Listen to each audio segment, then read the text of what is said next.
आयरा की तबीयत अचानक खराब हो जाती है। दादी और नफीसा फौरन उसे हॉस्पिटल फलक के पास ले जाती हैं।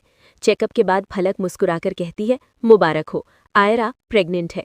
दादी की आंखों में आंसू आ जाते हैं। नफीसा खुश हो जाती है, लेकिन दूर खड़ी फरीहा, जो खबर की अम्मी से मिलने आई होती है, ये खबर सुनकर धीरे से मुस्कुरा देती है, जैसे उसके दिमाग में कोई नया प्लान चल रहा हो।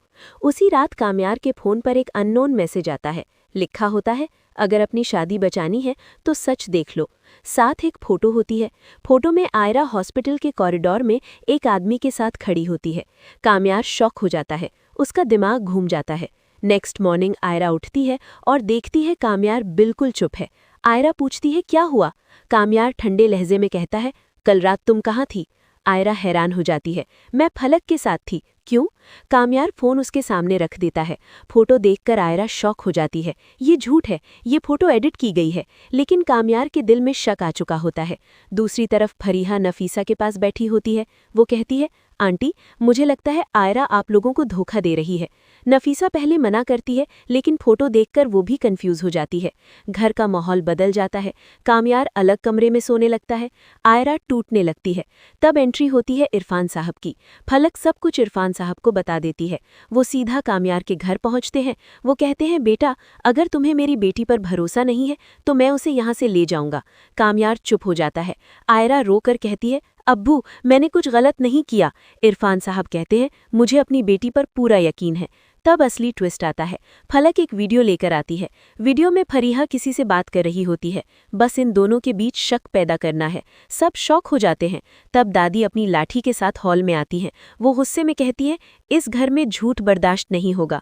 वो फरीहा से पूछती है, क्या ये सब तुमने किया? फरीहा पहले झूठ बोलती है, फिर टूट कर कहती है, हाँ, मैं कामयार से मोहब्बत करती हूँ। हॉल में सन्नाटा छा जाता है। कामयार गुस्से में कहता है, मोहब्बत जबरदस्ती नहीं होती। दादी फैसला सुनाती है, फरीहा, तुम अब कामयार से कभी नहीं मिलोगी। फरीहा को घर से निकाल दिया जाता है। जाते जाते वो कहती है, मैं तुम सबको चैन से नहीं रहने दूंगी। 2 दिन बाद आयरा की तबीयत फिर खराब हो जाती है। उसे हॉस्पिटल ले जाया जाता है। डॉक्टर कहता है, स्ट्रेस कम करे, आयरा प्रेग्नेंट है, ध्यान रखिए। कामयार की आंखों में आंसू आ जाते हैं। इरफान साहब कहते हैं, अब मेरी बेटी को सिर्फ खुशी चाहिए। दादी दुआ करते हुए कहती हैं, ये बच्चा इस घर की बरकत होगा। रात को कामयार आयरा के पास बैठता है। मैंने तुम पर शक करके गलती की। आयरा धीरे से कहती है, मुझे तुम्हारा साथ चाहिए, बस। कामयार उसका हाथ पकड़ लेता है। अब कोई हमें अलग नहीं करेगा। लेकिन असली ट्विस्ट अब शुरू होता है। फरीहा एक लॉयर के ऑफिस में बैठी होती है। टेबल पर प्रॉपर्टी के पेपर्स रखे होते हैं। वो कहती है, अब मैं कोर्ट में मिलूंगी और इस बार सिर्फ शक नहीं, सबूत होगा। पर दोस्तों, अब सवाल ये है, क्या फरीहा कोर्ट के जरिए नया ड्रामा खड़ा करेगी? क्या इरफान साहब अपनी बेटी को फिर बचाएंगे? क्या दादी इस बार भी घर को टूटने से बचाएंगी? दोस्तों, ये सिर्फ